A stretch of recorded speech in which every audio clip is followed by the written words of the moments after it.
আসসালামু আলাইকুম। আজকে আমরা সমাধান করছি বরিশাল বোর্ড 2023 সালের কোশ্চেনটা। মুক্তভাবে পড়ন্ত একটি বস্তু 5 কেজি ভরের একটি বস্তুকে এ বিন্দু থেকে মুক্তভাবে পড়তে দেওয়া হলো। এই টোটাল উচ্চতাটাকে 4টা ভাগে ভাগ করা হলো, প্রত্যেকটা ভাগের দূরত্ব এই সমান। প্রথম কোশ্চেন, গ নাম্বার কোশ্চেন, ডি বিন্দুতে বস্তুটির গতিশক্তি নির্ণয় করতে বলা হলো। তাহলে এ থেকে ডি এর আমাদের দূরত্ব লাগবে। উপর থেকে ছেড়ে দিলেই বস্তু গতিশীল হয়, তাহলে এ ডি এর মধ্যবর্তী দূরত্ব আমরা বের করব। আমরা সমাধান করছি গ নাম্বার কোশ্চেন, অর্থাৎ আমরা ধরি এডি ইকুয়াল হলো এক্স মিটার। তাহলে এক্স ইজ ইকুয়াল টু, আমরা এডি কয়টা অংশের যোগফল, A B B C C D, এটা বলতে পারি। এক্স ইজ ইকুয়াল টু আমরা বলতে পারি এ বি প্লাস বিসি প্লাস হলো সিডি। প্রত্যেকটা অংশের দূরত্ব উদ্দীপকে দেয়া আছে সমান, তাহলে এটা 8 হবে, এটা 8 হবে, আর এটাও 8 হবে। তাহলে এটা হলো 24 মিটার। তাহলে আমরা ডি বিন্দুতে আমরা গতিশক্তি বের করতে পারতেছি। ডি বিন্দুতে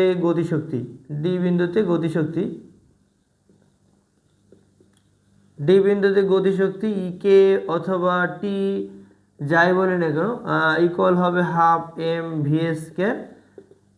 হাফ এম ভি এর মান ইউ স্কয়ার প্লাস 2জি এইচ। তো আমরা মুক্তভাবে পড়ন্ত বস্তুর ক্ষেত্রে আদিবেগ জানি 0 হয়, জি, আর এইচ এর মান তো আমরা জানি। এখানে আমরা এই মানগুলো ব্যবহার করি। এম এর মান হলো 5, এখানে হাফ ইন্টু এম এর মান হলো 5 ইন্টু এই সূত্রের 2 ইন্টু হলো জি এর মান হলো 9.8, আর হাইট হলো 24। যদি 5 into 9.8 into 24, 5 into 9.8 into 8 into 24 এটা করি, তাহলে আমরা টোটাল এই বিন্দুতে গতিশক্তি পেয়ে যাচ্ছি 1176। আমরা পাচ্ছি এই ডি বিন্দুতে গতিশক্তি হলো 1176 জুল। এখন ঘ নম্বর কোশ্চেন সমাধান করছি। মুক্তভাবে পড়তে থাকলে বস্তুটির A B C O D বিন্দুতে বিভব শক্তি আমরা নির্ণয় করব। তাহলে আমরা প্রথমে এ বিন্দুতে বিভব শক্তি নির্ণয় করি। এ বিন্দুতে বিভব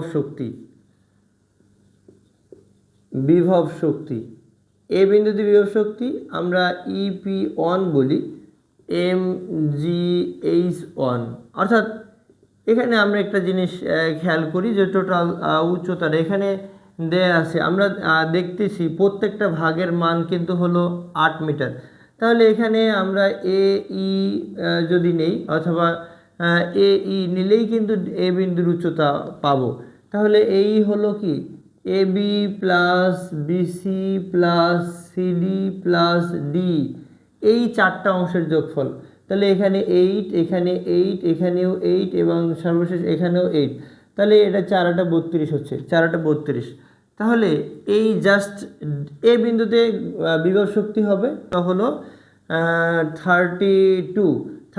তাহলে এ বিন্দুতে বিভব শক্তি হবে এম ইন্টু জি ইন্টু এইচ এর মান। এম হলো 5 কেজি, জি হলো 9.8, এবং হাইট হলো 32। তাহলে 5 ইন্টু 9.8 ইন্টু 32 গুণ করলে হচ্ছে 1568 জুল। 1568 জুল হবে এ বিন্দুতে মোট শক্তি। তাহলে মোট শক্তি আর এটা বিভব শক্তি একই হবে। আমরা এ বিন্দুতে বিভব শক্তি নির্ণয় করলাম। বি বিন্দুতে বিভব শক্তি আমরা ইপিবি বলতে পারি। জাস্ট একই জিনিস হবে, এম জি এইচ বি, একই সূত্র দিয়ে আমরা করব। এম এর মান হলো 5, জি এর মান 9.8, এবং হাইট এর মান নিচ থেকে কত উপরে আছে। বিভব শক্তি হলো একটা বস্তু নিচ থেকে ভূপৃষ্ঠ থেকে কত উপরে আছে সেটা তো হাইট ধরা হয়। তাহলে এখানে 8 মিটার, এখানে 8 মিটার, এখানেও 8 মিটার। তাহলে 3 8 24 মিটার উপরে আছে। 3 8 24 মিটার উপরে যদি থাকে, তাহলে এম এর মান তো যা আছে তাই, জি এর মান যা আছে তাই, এবং হাইটের মান 24, যা এটা 1176 মিটার হয়। আমরা আগে করলাম 1176 জুল হয়। অর্থাৎ গ নম্বর কোশ্চেনে আমরা সেম এই কোশ্চেনটাই করলাম। এবারে সি বিন্দুতে বিভব শক্তি ইপি, এটাকে আমরা সি বলতে পারি। একইভাবে এম জি এইচ, এখানে সি হবে তাহলে সি বিন্দুর উচ্চতা নিচ থেকে কত উপরে আছে, 2টা স্টেপ উপরে আছে, তাহলে 8 মিটার 8 মিটার 16 মিটার, 16 মিটার উচ্চতা আছে। 5 ইন্টু 9.8 ইন্টু হলো 16, তাহলে এখান থেকে আমরা বিভব শক্তি কত পাচ্ছি, বিভব শক্তি হবে 5 ইন্টু 9.8 ইন্টু হবে 16, তাহলে এটা হলো 784 অর্থাৎ 784। সর্বশেষ ডি বিন্দুতে বিভব শক্তি, অর্থাৎ ভূপৃষ্ঠ স্পর্শ করার মুহূর্তে কিন্তু কোনো বিভব শক্তি থাকবে না, তাহলে ডি বিন্দুই হলো লাস্ট স্টেজ। তাহলে ডি বিন্দুতে বিভব শক্তি ইপিডি বলতে পারি, ইকুয়াল হবে MGH এই ডি বিন্দু। তাহলে এই ডি বিন্দুর ক্ষেত্রে কতটুকু উচ্চতা হবে, জাস্ট 8 মিটার হবে। তাহলে এখানে এম এর মান হলো 5, জি এর মান হলো 9.8 এবং হাইট এইচ এর মান হলো 8। তাহলে এটা কত আসে আমরা একটু দেখি। তাহলে 5 ইন্টু 9.8 ইন্টু হলো 8, এখানে বিভব শক্তি আসে 392 জুল। আমরা এখন এটা দিয়ে একটা তথ্য চার্ট করতে পারি, যেমন গ্রাফ এই লেখচিত্র আঁকার জন্য প্রথমে আমরা বলতে পারি যে হাইট বনাম হলো বিভব শক্তি ইপি।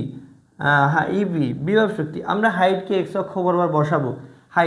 প্রথমে হাইট যখন জিরো ছিল মানে এই বিন্দুটা, হাইট যখন 0 ছিল, ই বিন্দুতে বিভব শক্তি তখন 0 ছিল। হাইট যখন 8 ছিল, হাইট যখন 8 ছিল, তখন বিভব শক্তি ছিল 392 জুল। এবারে বিভব শক্তি যখন হাইট ছিল 16, 2 ঘর উপরে, তাহলে বিভব শক্তি ছিল 784 জুল। এবারে যখন 3 ঘর উপরে ছিল, হাইট যখন ছিল 24 মিটার, ছিল, তখন 24 মিটারের ক্ষেত্রে বিভব শক্তি ছিল 1176 জুল। এবং শেষ পর্যায়ে যখন হাইট ছিল 32, অর্থাৎ 4 ঘর উপরে ছিল, এ বিন্দুতে ছিল, তখন অর্থাৎ 32 মিটার উচ্চতায় বিভব শক্তি ছিল 1568 জুল। এখন আমরা বলতে পারি যে এই লেখচিত্রের যদি এক্স অক্ষ বরাবর আমরা হাইট স্থাপন করি, এক্স অক্ষ বরাবর হাইট 8, 16, 24, 32, আমরা এই লেখচিত্রের এক্স অক্ষ বরাবর হাইট এবং ওয়াই অক্ষ বরাবর যদি বিভব শক্তি স্থাপন করি, তাহলে এটা হয়ে যাবে বিভব শক্তি বনাম উচ্চতা এর লেখচিত্র। যখন উচ্চতা ছিল 8, তখন বিভব শক্তি ছিল 392। যখন উচ্চতা ছিল 16, তখন বিভব শক্তি ছিল 784।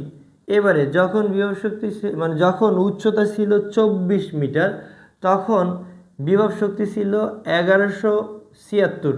এবারে শেষ পর্যায়ে একদম লাস্ট স্টেজে যখন হাইট ছিল 32 মিটার, তখন বিভব শক্তি সর্বোচ্চ, অর্থাৎ বিভব শক্তি ছিল 1568 জুল।